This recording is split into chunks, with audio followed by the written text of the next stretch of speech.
Bismillahirrahmanirrahim. Assalamu alaikum dear students and welcome to lecture number 19. Today's topic is about the country risk analysis. Students, we have been talking about the cost of capital and capital budgeting process in our previous lecture. Today's topic is country risk analysis. जब हम capital budgeting के बारे में बात कर रहे थे और cost of capital के बारे में बात कर रहे थे तो I kept you reminding about the country risk analysis number of times. बहुत सारी slides पे हमने इसका जिक्र भी किया. What is meant by country risk analysis? Why it is important कि हम जिस country के अंदर जाके investment करने जा रहे हैं उसका risk analysis करें.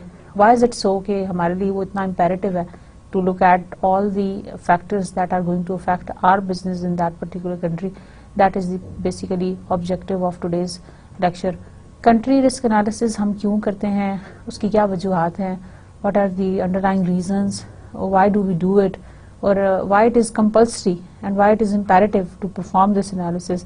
We are going to do all this. We will also be looking at the benefits that we are going to derive अगर हम country risk analysis को properly perform करते हैं. तो स्टूडेंट्स हम इसको स्टार्ट करते हैं. कंट्री रिस्क एनालिसिस छोटा सा एक मैं आपको पैरा पढ़ के सुनाती हूँ. you will be able to understand. Country risk analysis is the potentially adverse impact of a country's environment on an MNC's cash flow. जो MNC's के cash flows हैं, they are going to be largely affected by the country's risk analysis. Why? Country risk analysis can be used to monitor countries where the MNC is currently doing the business. पहली बात तो ये कि हमें country risk analysis की मदद से ये पता चलता है कि MNC presently किन किन countries के अंदर काम कर रही है और हम मॉनिटर कर सकते हैं उन कंट्रीज की इन्वायरमेंट को with the help of countries analysis. Like country risk analysis, it is a continuous process. When we are going to start a particular business across the border, anywhere in the country, we are going to perform country risk analysis. और sir हम एक ही दफा perform नहीं करेंगे. We are going to keep this activity on a regular basis. हम उसको बार बार करेंगे after a certain time period, so as to look कि क्या ऐसा तो नहीं है कि इस कंट्री की एनवायरनमेंट जो है वो अब हमारे बिजनेस के लिए शायद इतनी ज़्यादा बेहतर नहीं रही या इतनी कंड्यूसिव नहीं रही for running our business in that particular country और नॉट. तो फिर हम उसके लिहाज से वहाँ से डाइवेस्टिंग का प्रोग्राम बनाएंगे. लाइक हम डाइवेस्टिंग स्ट्रेटजी अपनाएंगे. क्या मतलब है डाइवेस्टिंग का? मतलब है कि we are going to take back the investment from that particular country. That is called the divesting strategy. तो students country risk analysis के लिए this is very very important कि हम उसको शुरू में भी करें और this is an ongoing activity. This is a continuous activity that we are going to perform. हम इसको सिर्फ एक दफा परफॉर्म नहीं करते. We are going to repeat this activity again and again on a continuous basis from the start when we want to make investment decision in a particular country until we want to divest or we want to modify or we want to change, we want to invest more and more. अगर हम उसमें ज़्यादा invest करना चाहें या वहाँ से investment निकालना चाहें, हो सकता है कि उस कंट्री की सिचुएशन बेहतर हो जाए. अगर उस कंट्री की सिचुएशन बेहतर हो जाएगी तो हम वहाँ पे इन्वेस्टमेंट और भी ज़्यादा करने की कोशिश करेंगे. तो ज़्यादा इन्वेस्टमेंट के लिए भी to do more investment or to divest, the country risk analysis is very important. Startups के लिए भी important है कि when we want to enter, उसके बाद भी it is going to be an ongoing activity. So if the country risk level of a particular country begins to increase, the MNC may consider divesting its subsidiary from that particular country. अगर कोई country की environment खराब होने जा रही है, that is deteriorating, then we are going to think about divesting our business out of that country. Events that heighten country risk tend to discourage the FDIs. और उसमें से बहुत सारे events. Can you just think about certain events, international events that are going to discourage or that are going to increase the country risk analysis या that are going to discourage the foreign direct investment. देखें जब भी आप FDI करेंगे, foreign direct investment करेंगे, उसके लिए ये बहुत ज़रूरी है that you would like to look at the events, international events that are going to affect your country's environment. So there are certain international activities or international events that are going to affect your business across the border. Number one is terrorist attack. Number two is a major labor strike in the industry. Number 3, a political crisis due to a scandal within a country. Number 4, concern about country's banking system that may cause a major outflow of fund and the imposition of trade restriction on imports.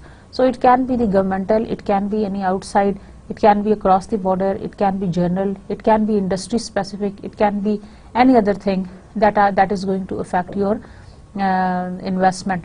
Investment का ताल्लुक है country risk analysis से, और country risk analysis को हम पढ़ेंगे detail से, right.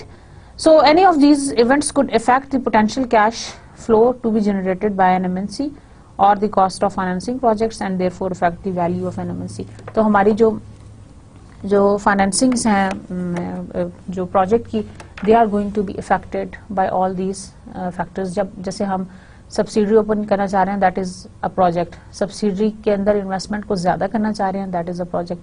Subsidiary की इन्वेस्टमेंट को डाइवर्स्ट करना चाह रहे हैं, that is again a project. We want to look at the NPVs. हमने कैलकुलेट की थी cost of capital, you are quite familiar, आपको उसके ऊपर बहुत अच्छी ग्रिप है. But also the country risk analysis side by side. इन सारे इवेंट्स का प्रोजेक्ट फाइनेंसिंग के साथ बहुत ज्यादा गहरा रिलेशनशिप है. So we would like to look at this. So the objectives of this chapter are to identify the common factors used by MNCs to measure a country's political risk and financial risk. अच्छा, दो तरह के risks, number 1 is political risk and number 2 is financial risk. तो हम common factors which are being used by MNCs to measure the country's political risk and the financial risk, we are going to look at that. Political risk से मतलब ये है the changes in the political environment that might affect the international business. Repeat करूँ, the changes in the political environment that might affect the international business. This is the political risk that is you are exposed to. And number 2 is financial risk. Financial risk is that perhaps the business is not being able to perform or to meet its financial obligations. That is called the financial risk. To explain the techniques used to measure country risk and to explain how MNCs use the assessment of country risk when making financial decisions. So we will be also looking at the different techniques that can be used for the country risk analysis, and we are going to explain how MNCs use these assessment of country risk when making the financial decisions. Why country risk analysis is important? Why it is important that we should be doing the country risk analysis? Country risk represents the potentially adverse impact of a country's environment on an MNC's cash flows. Basically जो हम जो सबसे ज़्यादा effect होते हैं, हम जो through out the international financial management हम जिस चीज़ की बात करते रहे, जो हमारा क्रक्स था स्टोरी का, that was the cash flows.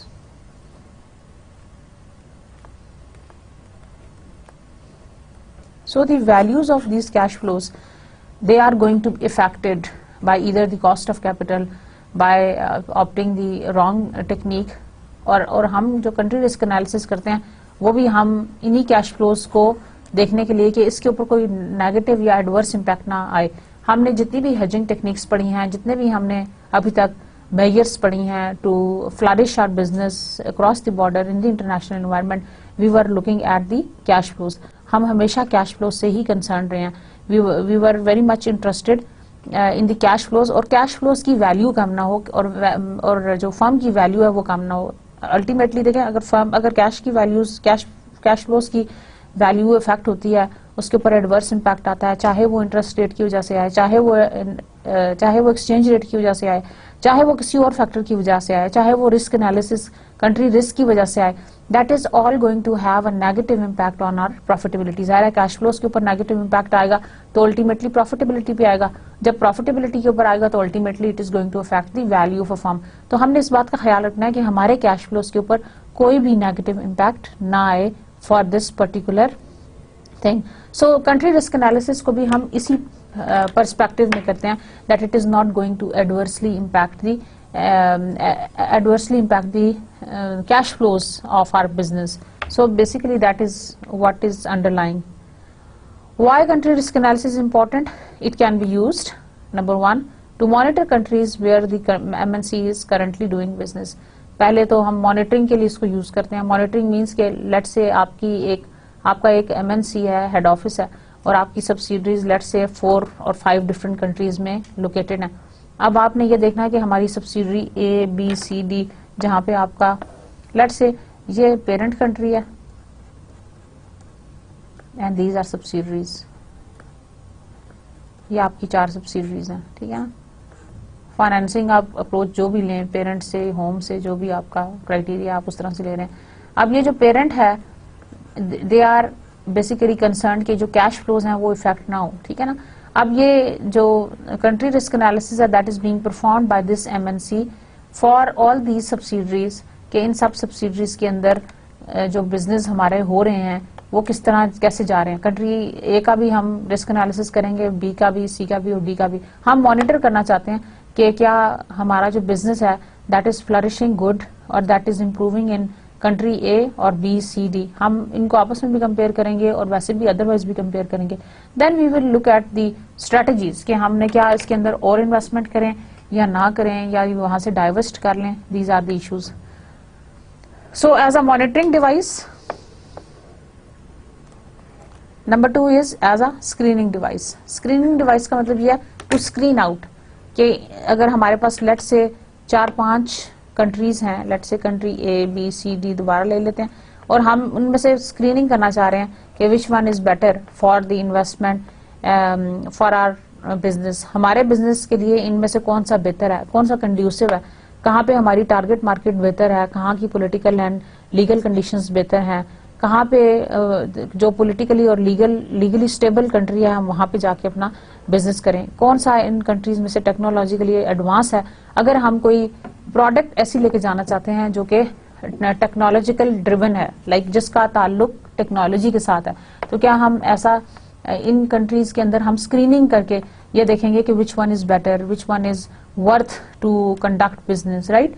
So, as a screening device to avoid conducting business in countries with excessive risk, जहाँ पे रिस्क ज्यादा है वहाँ पे हम अपना बिजनेस नहीं करेंगे, और जहाँ पे रिस्क कम है तो वहाँ पे हम अपने बिजनेस को ज्यादा ले जाएंगे या ज्यादा फ्लरिश करेंगे। Also we have to look at the cash flows. अच्छा, ये तो हम एक एस्पेक्ट से बात करें, हमने और भी बहुत सारी डिफरेंट चीजें हैं जो हमारा डिसीजन होता है वो होलसम होता है। Like we have to look at the cost of capital, we have to look at the capital budgeting, we have to perform the country risk analysis, so on and so forth।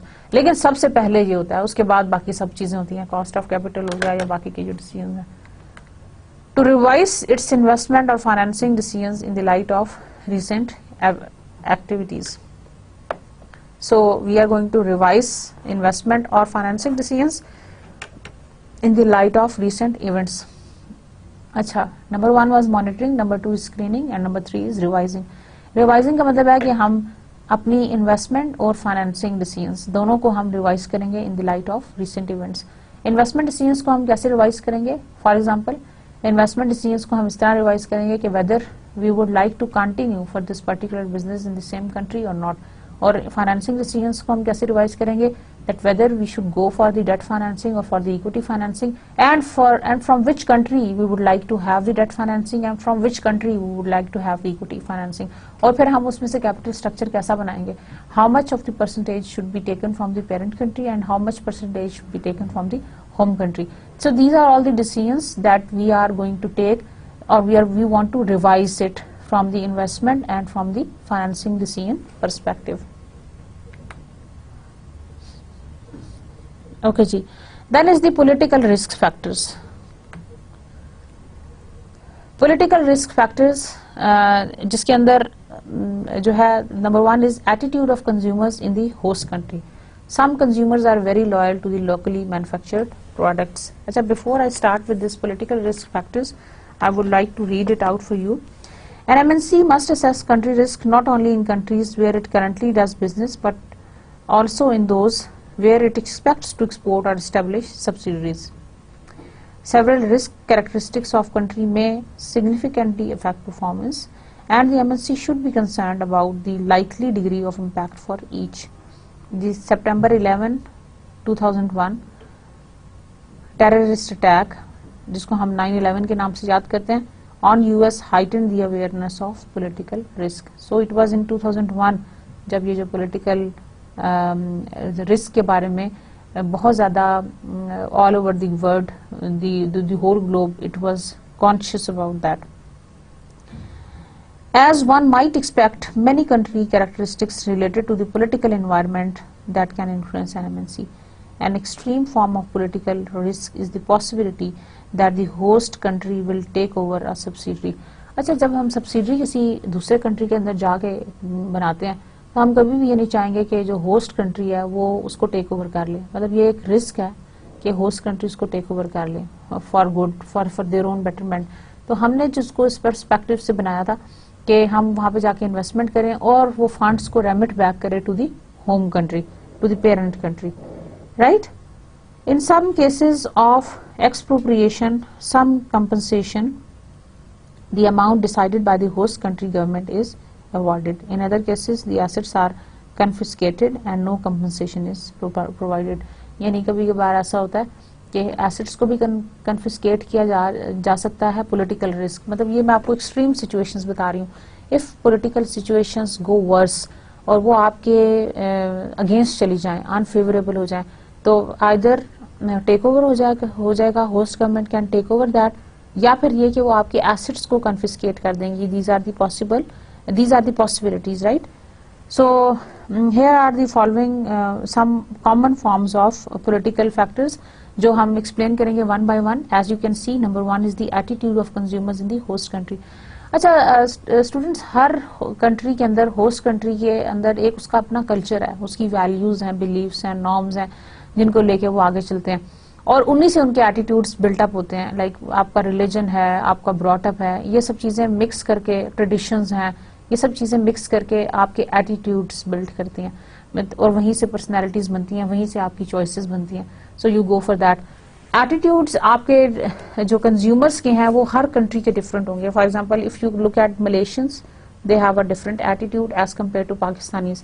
कहीं पे भी बैठे होंगे, हमारा जो culture है, हमारी जो ट्रेडिशंस हैं, हमारा जो वे ऑफ लाइफ है, हमारा जो रख रखाव है, that is altogether different. If we want to compare ourselves even with the Asian countries, हमारे यहाँ बहुत ज्यादा फर्क है. Even our neighbour country India से कंपेयर करके देख लें, हमारा कल्चर बहुत डिफरेंट है और उसी कल्चर से हमारे एटीट्यूड्स बिल्टअप होते हैं. Attitude is the part of that.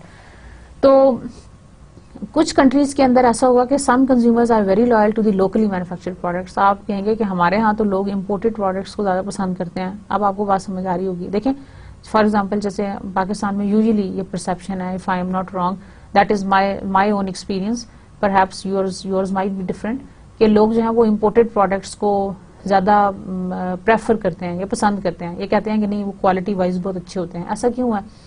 अगर वो अफोर्ड कर सकें तो they would like to go for the imported product. और आप कहते हैं हाँ, और आप you feel more you know proud to say कि हाँ जी, मैं तो इम्पोर्टेड, फलां चीज तो मेरी इम्पोर्टेड है. ऐसी बात है ना. So attitudes they built up are from the culture, from the environment. तो some consumers are very loyal. अगर मैं आपको यहाँ पे एक एग्जांपल दूं, Japanese for example, they are very loyal to the locally manufactured products. जैसे जापान के अंदर एक कंपनी है, उसका नाम है गोल्ड स्टार. अब गोल्ड स्टार की कंपनी है और वो उनके ग्रुप्स ऑफ बिजनेस होते हैं. जैसे जापानीज जो है, they form the groups of businesses जिसका नाम होता है कायरेट्सू. It is relevant, so I wanted to share it with you. Kairatsu.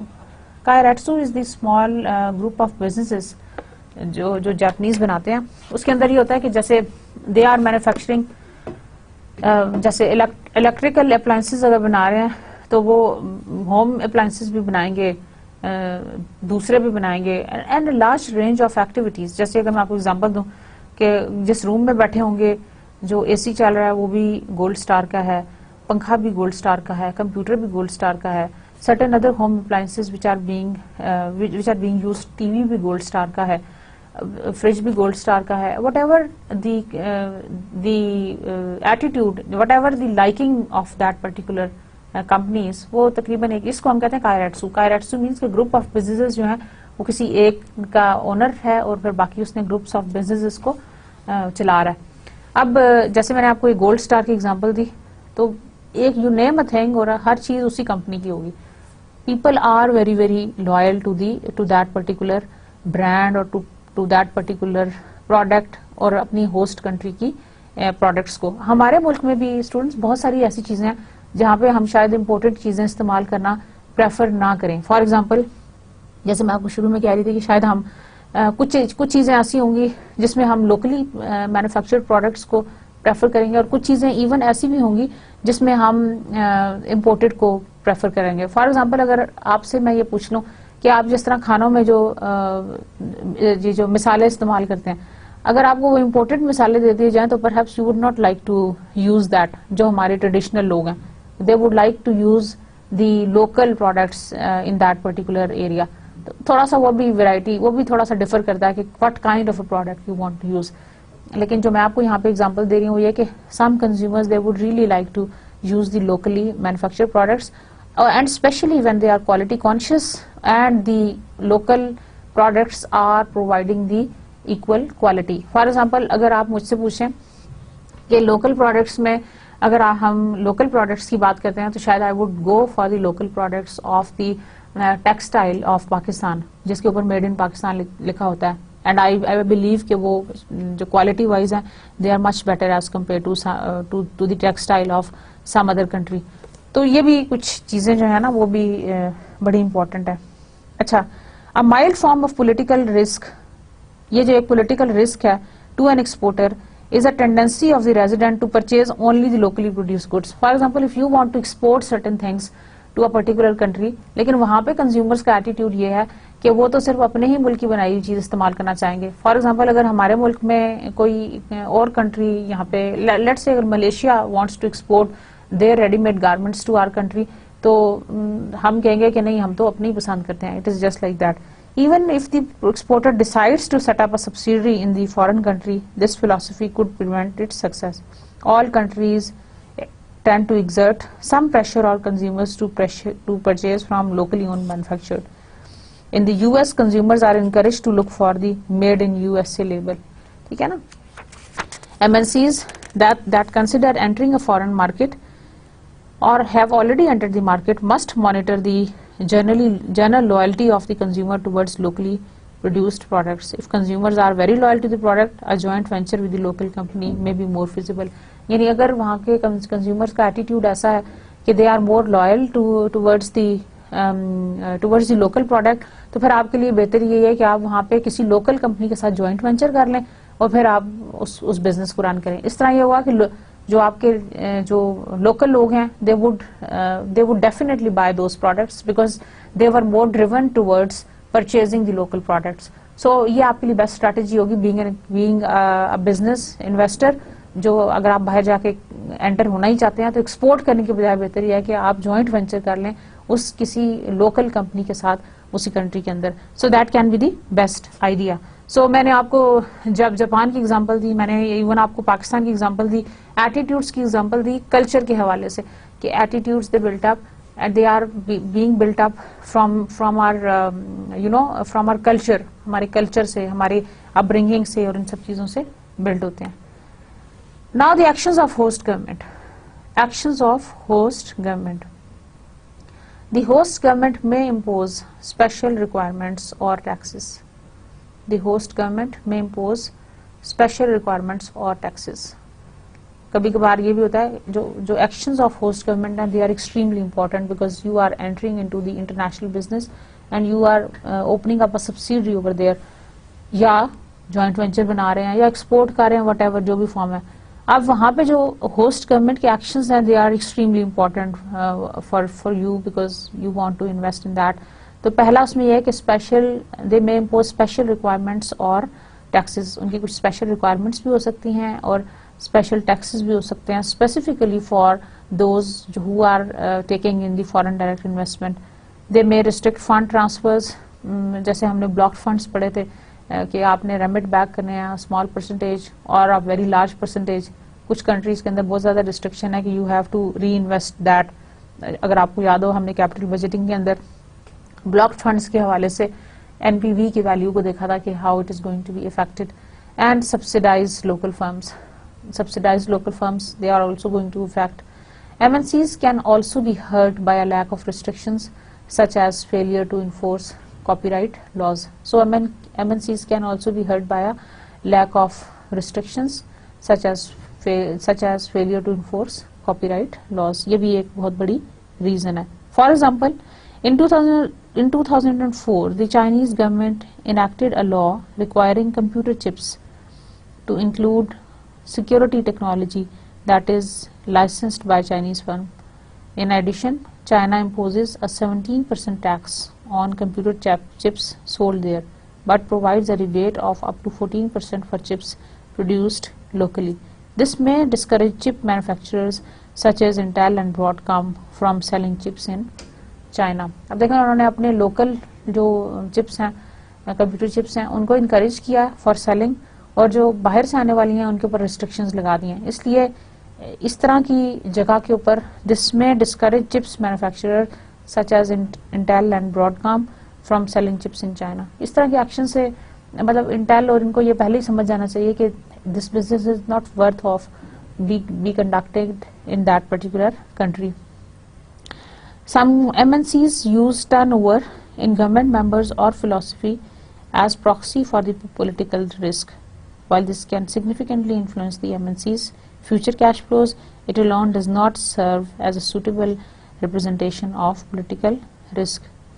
तो students जो host government के actions हैं, they are extremely important. Sometimes even जो आपकी special environment है, जैसे आपका एयर पोल्यूशन कंट्रोल है और इस तरह की चीज़ें हैं, अगर गवर्नमेंट रिस्ट्रिक्शन लगा देती है कि no you have to put up a special system of you know जो इन्वायरमेंट प्रोटेक्शन के हवाले से, अगर आप वहाँ पे जाके सब्सिडी ओपन करना चाह रहे हैं तो उनके कुछ जो इंटरनेशनल स्टैंडर्ड्स हैं they are meeting those and they are saying कि आप अपने वेस्टेज का या एयर पोल्यूशन के हवाले से आप स्पेशल इक्विपमेंट्स करें, लगाएं उनको, फिर इंस्टॉल करें और फिर उनको प्रैक्टिस करें, फिर आप अपने बिजनेस को प्रैक्टिस करें.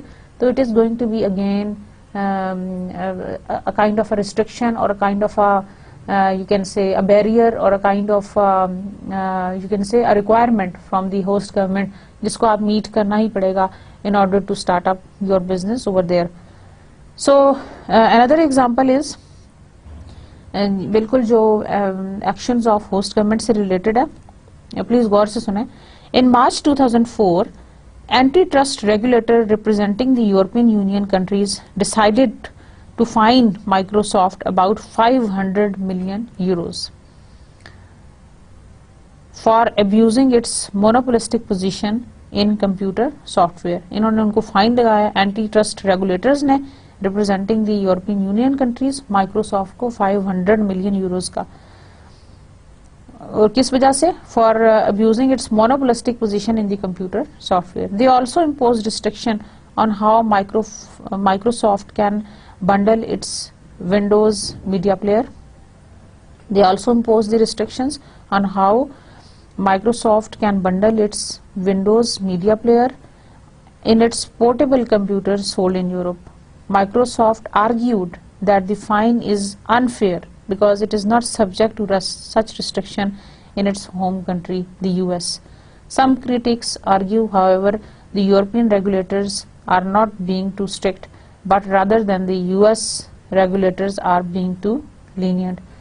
Microsoft ने ये argue किया कि ये जो fine आपने हम पे लगाया है, this is not logical, this does not make sense. और लेकिन ये कि US regulators हैं, they are not being too strict, लेकिन उसके दूसरी तरफ जो US के रेगुलेटर्स हैं, they are being too lenient for allowing this Microsoft for doing business, for producing monopolistic competition in the software industry. तो ये एक चीज है. Is that clear? So basically this is about the lack of restrictions from the US on the Microsoft. So this example was related with the actions of host government, जिसके अंदर we have been talking about the special requirement of taxes, restrict fund transfers and subsidize the local firms. आगे चलते हैं. Blockage of funds transfer. If the fund transfers are blocked, subsidiaries will have to undertake projects that may be optimal for the MNC. अगर fund transfers को हम block कर दें तो क्या होगा? Subsidiaries will have to undertake projects that may not be optimal for MNC. अगर आपने fund transfer को block किया तो कई दफ़ा ऐसा होगा कि जो फिर available है वही करना पड़ेगा. Available से मतलब ये है कि might be there are certain projects whose NPV is not sufficient enough to be undertaken. आप ऐसे प्रोजेक्ट्स भी लेने पे मजबूर हो जाएंगे जो कि शायद उस क्राइटेरिया को मीट नहीं करते. So blockage of fund transfer is also very important. Subsidiaries of MNCs often send funds back to the headquarters for loan repayments, purchases of supplies, administrative fee, remitted earnings or other purposes. अच्छा, जो subsidiaries होती है ना MNC की, अगर if I am not wrong or if I could refer to the example correctly, it is just like a parent and children relationship. Subsidiary is your child and the home country जो आपका headquarter है MNC, it is just like a parent.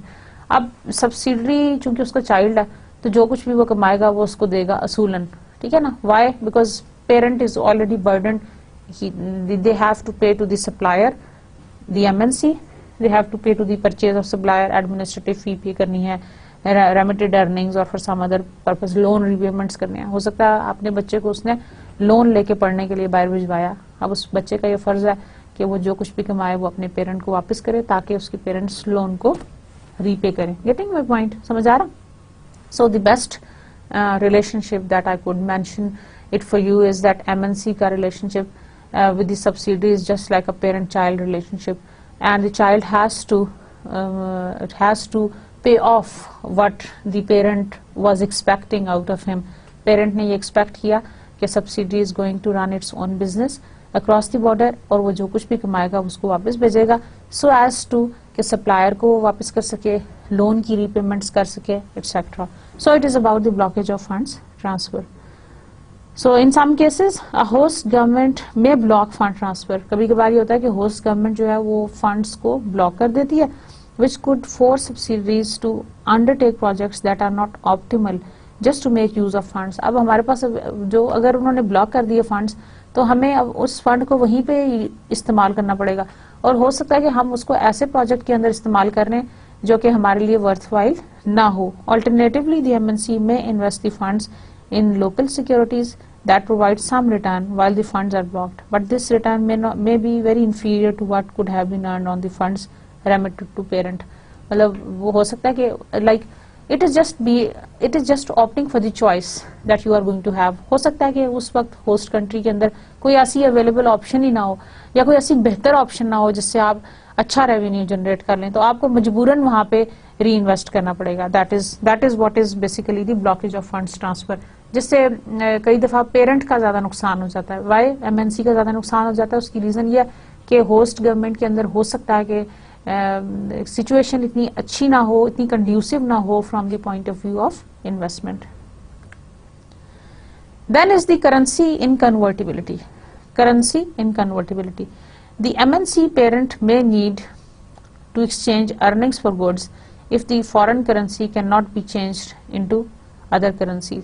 अगर foreign currency जो है वो दूसरी currency में change ना हो सके तो MNC parent को उस currency को goods के साथ exchange करना पड़ता है. So the some governments do not allow the home currency to be exchanged into the other currency. Then the earnings generated by the subsidiaries in these countries cannot be remitted to the parent through currency conversion. मतलब वो ये restriction लगाते हैं कि आप currency ना लेके जाएं, करेंसी कन्वर्जन का ऑप्शन वहां पे नहीं है. तो क्या होगा? When the currency is inconvertible, an MNC parent may need to exchange it for goods to extract benefit from the project in that country. फिर आपको करेंसी को डिफरेंट गुड्स के साथ एक्सचेंज करना पड़ जाएगा. That is what is called the currency inconvertibility. So this is called the currency inconvertibility factor. Next is war. War, जंग. अब कैसी जंग है? Internal and external battles or even the threat of war can have the devastating effects. अच्छा, internal battles हैं कुछ external battles हैं. Internal battles में more they are driven from the political setup, maybe because of certain terrorist attacks जो हमने इससे पहले जिक्र किया, certain जो political incongruence है उसकी वजह से हो सकता है. Many things that can happen internally, और externally भी हो सकता है across the border जो states war में हैं, जो countries आपस में war में हैं. So they may have the devastating effects on the cash flows pattern of MNCs. So even if the MNC is not directly damaged due to a war, it may incur cost from ensuring the safety of its employees. अगर तो war हो जाए या war होने वाली हो तब तो बहुत बड़ा थ्रेट है इन्वेस्टमेंट के पॉइंट ऑफ व्यू से। अगर आप उसको मॉनिटर कर रहे हैं तो you would like to disinvest from that particular country. अगर आप मॉनिटर कर रहे हैं, ठीक है, अगर आप उसको रिवाइज करना चाहते हैं तो परहैप्स आप डी इन्वेस्ट कर लें। अगर आप उसको स्क्रीन करना चाहते हैं तो you would not like to enter in such kind of a country जहां पे the war is about to out. So क्योंकि जहां पे भी वॉर होगी वहां पे सेफ्टी ऑफ एम्प्लॉइज का बहुत इंपॉर्टेंट इशू है। This is directly related with the safety of employees. अगर आपने अपनी वहां पे सब्सिडी खोली है, the safety of employee is a serious question mark. So some countries tend to engage in conflict with the neighboring countries or experience internal turmoil.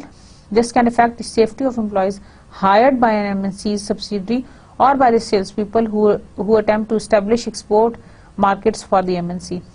ठीक है ना? तो जो आपने एम्प्लॉइज हायर की हैं उनकी सेफ्टी जो है that is going to be a big question mark, especially for those countries who are in the war situation. As a result of the 2003 war in Iraq, MNC's cash flows were affected in various ways.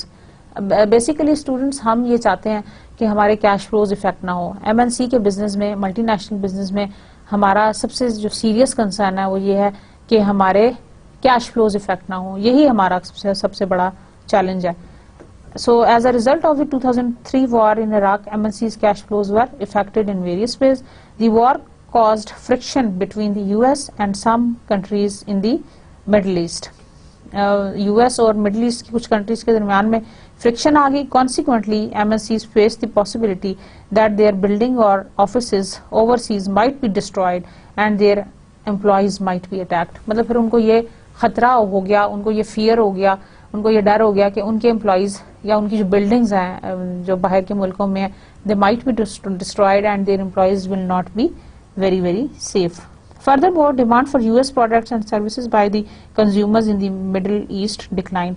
इसी तरह जाहिर है जंग चल रही है तो जंग में क्या होगा, वो मुल्क भी अच्छा नहीं लगेगा, उसकी चीजें भी अच्छी नहीं लगेंगी, तो उनके जो प्रोडक्ट्स हैं उनकी सेल भी जो है ना that is going to be largely affected. जैसे हम लोग भी we are quite fundamental about certain things. अगर हमें किसी से, अगर आप पर्सनल लेवल पे भी देख लें, अगर हमें किसी से कॉन्फ्लिक्ट है तो we would not like to use their products या उस पर्टिकुलर कंपनी के प्रोडक्ट, या अगर पर्सनल लेवल के ऊपर आप देख लें जिससे आप बात नहीं करना चाहते, आप उससे मिलना नहीं चाहते, आप उसके घर नहीं जाना चाहते, this is just like that. War भी ऐसी होती है, कंट्रीज की आपस में फाइट्स ऐसी हैं। अब जब कंट्रीज की फाइट्स आपस में ऐसी हैं, जब उस वॉर की वजह से उस पर्टिकुलर कंट्री के प्रोडक्ट की डिमांड भी कम हो जाएगी उसमें जिनके आपस में वॉर चल रही है।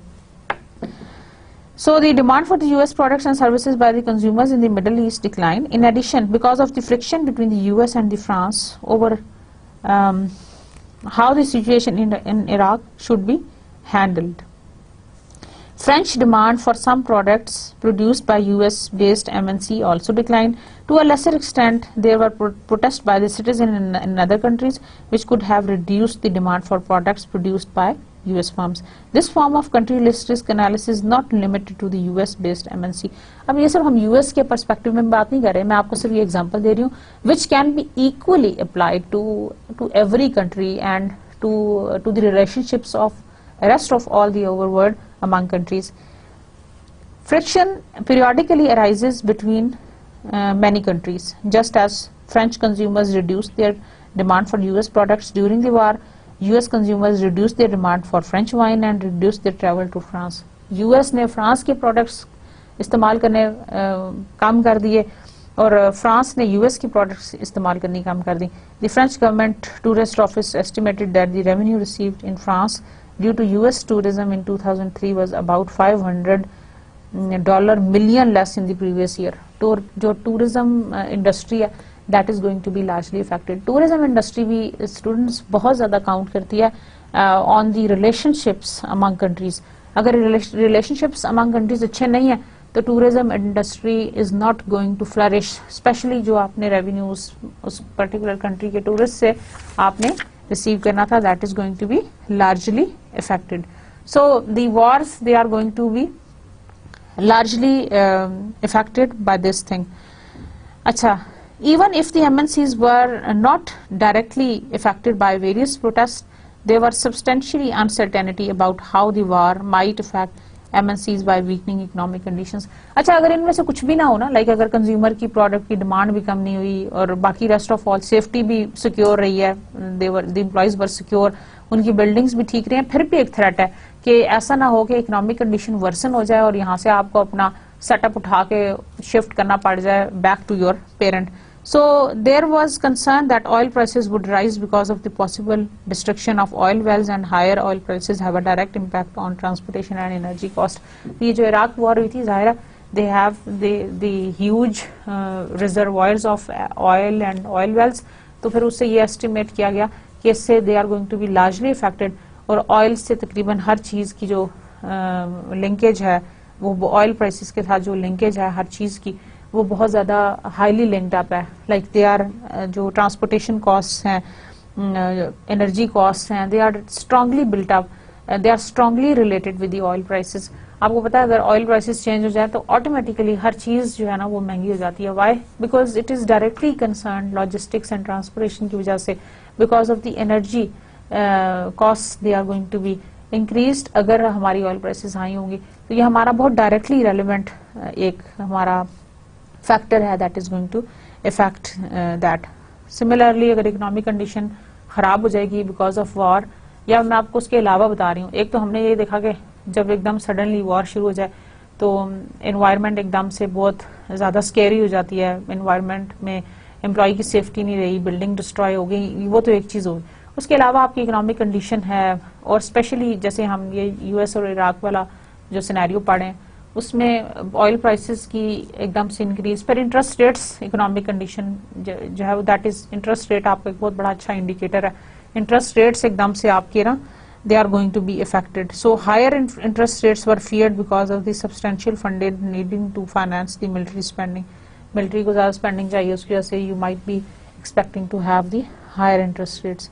So MNCs were concerned about the potential higher cost of supplies and the potential impact of high US inflation on interest rates on exchange rates. Given all this uncertainty, MNC restricted their expansion until the impact of war on oil prices. तो impact of war था on oil prices, तो उन्होंने बहुत हद तक उसको restrict किया. The US budget deficit and the potential relationship between the US and the other countries was clear. तो स्टूडेंट्स वॉर को हमने बड़ी डिटेल से देखा. आपने देखा कि वॉर के बहुत सारे डिवेस्टिटेटिंग इफेक्ट्स हैं on the MNCs cash flow, subsidiary के कैश फ्लो से, जो कि डायरेक्टली उसने रेमिट बैक करने हैं टू दी पेरेंट और री इन्वेस्ट भी करने हैं. तो वॉर की कंडीशन में everything is going to be a serious question mark and you have to look at that. अगर वॉर होने जा रही है या होने लगी है या हो गई है तो then you are going to change your investment and financing strategies accordingly. Investment को भी और फाइनेंसिंग डिसीजंस को भी आपने रिवाइज करना है टू री लुक एट. और अगर वो पहले से चल रही है और आप उस कंट्री में एंटर होना चाह रहे हैं और या फिर प्रोस्पेक्ट्स हैं, तो then you need to be careful. You are going to identify कि हमारे बिजनेस को इस चीज से किस हद तक फर्क पड़ सकता है and how we are going to be affected. Then is bureaucracy. Bureaucracy can complicate businesses. Bureaucracy एक ऐसा फिनोमिना है which is going to complicate the business. Another country risk factor is the government bureaucracy, which can complicate an MNC's business. Although this factor may seem irrelevant, it was a major deterrent of MNCs that considered projects in Eastern Europe in early 1990s. Many of the Eastern European governments were not experienced at facilitating the entrance of MNC into their markets. अगर आपके setup के अंदर MNCs को welcome करने का या एफडीआईज को welcome करने का कोई तरीका नहीं है, कोई मार्जिन नहीं है, तो then again you will be in trouble. So that is a barrier to the MNC. अगर ब्यूरोक्रेटिक सेटअप जो है that is built up and that is very very complicated and that is not welcoming, और उसके अंदर कोई provision नहीं है for that particular thing. So corruption. Next is corruption. Corruption can increase the cost of conducting business or reduce revenue. अच्छा, ये एक बहुत इंपॉर्टेंट फैक्टर है जो कि आपने देखना है, specially the third world country, the developing countries, they are facing this problem a lot. और इस करप्शन को हम क्या करते हैं, corruption can increase the cost of conducting business और रिड्यूस रेवेन्यू. ज़ाहिर है करप्शन जैसा कि नाम से ही ज़ाहिर है आपके जो रेवेन्यूज हैं cash flows, and they are going to be largely affected by this. So corruption can adversely affect an MNC's international business because it can increase the cost of conducting business or it can reduce revenue. Various forms of corruption can occur between firms or a firm and a government और firm के दरमियान में or among the firms it can happen. For example, an MNC may lose revenue because a government contract is awarded to the local firm that paid off a government official. किसी local firm को contract मिल गया किसी government का, Y? क्योंकि किसी government official का वो contract था. Law and their enforcement very among countries. However, for example in the US it is illegal to make a payment to the high ranking government official in return for the political favour, but it is legal for the US firms to contribute to a politician's election campaign. US के अंदर ये तो legal है कि you में go for the contribution for a politicians election campaign, लेकिन ये illegal है कि किसी को फेवर देने के लिए आप किसी हाई ऑफिशियल को ब्राइब करें. सो ब्राइबरी और या इस तरह की जो चीजें दे आर हाईली इलीगल. वैसे तो वैसे भी इलीगल है एथिकली भी, और अगर हम अपने आप को भी देखें, अपने रिलीजन को भी देखें, तो this is highly unethical and this is forbidden. लेकिन वही चीजें जो हम फॉलो नहीं करते, that becomes a problem later on, और corruption is one of those. अच्छा, करप्शन के अंदर भी फिर हमने ये है कि since this is a very very important factor, तो हम करप्शन इंडेक्स कैलकुलेट करते हैं फॉर डिफरेंट कंट्रीज. और करप्शन इंडेक्स को हम जब कैलकुलेट करते हैं तो ये पब्लिश्ड फॉर्म में हमारे पास अवेलेबल डाटा है. Although the source is quite old but still it is relevant just to tell you about that what it is actually. So the Transparency International 2003 source है इसकी. आप देखें, मैक्सिमम रेटिंग इज 10 और high ratings indicate low corruption. अब इसके अंदर जो closer to 10 है उनको आप समझ लें कि वो दे आर लेस करप्ट. ठीक है ना, जो 10 से क्लोज है, यानी जिनका नंबर हाई है या जिनका रैंक हाई है, उसका मतलब ये है कि they are less corrupt. For example Finland 9.7 less corrupt, Denmark 9.6, New Zealand 9.5, Singapore 9.4, 9.3 so on, और लास्ट में आता है रशिया, उससे पहले India, China. So corruption is quite high in Russia, in India, in China, in Mexico, Czech Republic, Brazil. These are the countries. तो आप ये देख लें जो डेवलपिंग कंट्रीज हैं वहाँ पे आपका corruption index that is quite high. So you need to look at the corruption index. अगर पब्लिश्ड फॉर्म में आपको अवेलेबल हो तो आप उसके करप्शन इंडेक्स को जरूर देखें whenever you want to enter into the international market और the international country. Now the financial risk factors.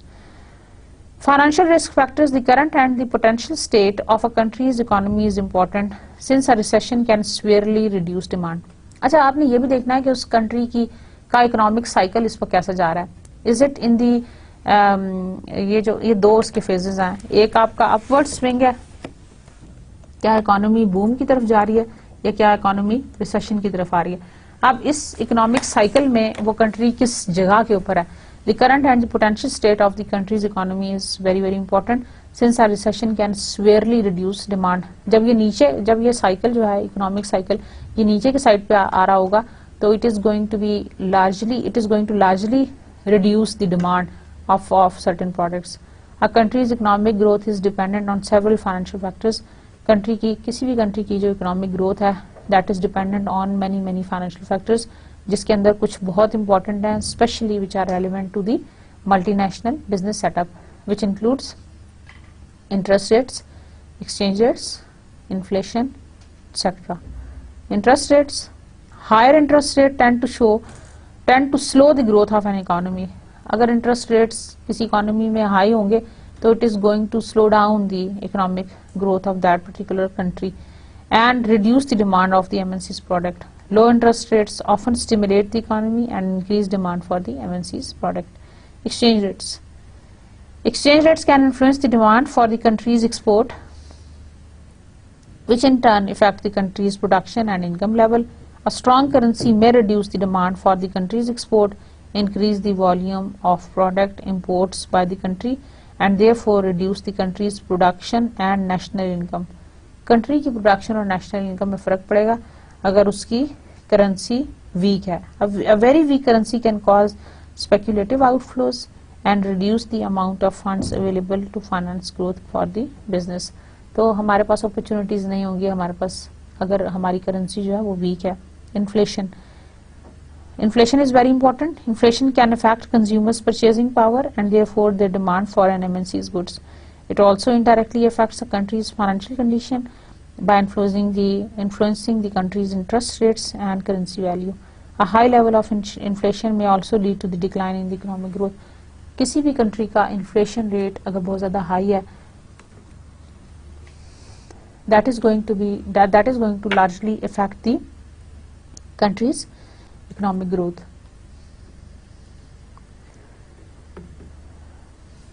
Most financial factors that affect a country's economic condition are difficult to forecast. Thus, even if an MNC considers them in its country risk assessment, it may still make poor decisions because of an improper forecast of the country's financial factors.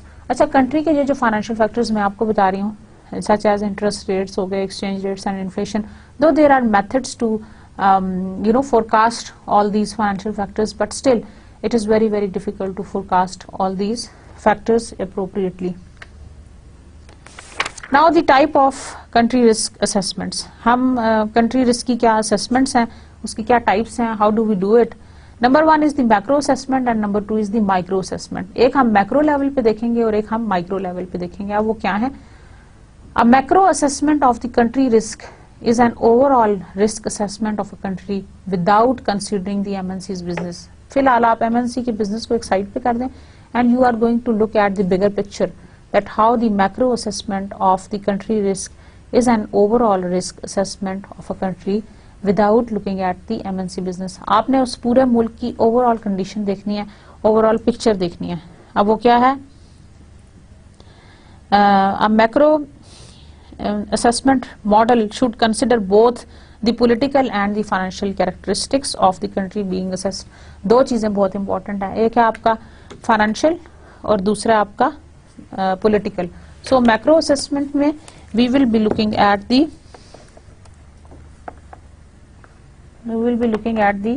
country's financial factors and country's political factors. आप financial factors को देखेंगे और political factors को देखेंगे country की. आपने MNC के business को कुछ नहीं इस वक्त देखना, आपने सिर्फ country के financial factors को देखना and you will be looking at the political factors. What are the political factors?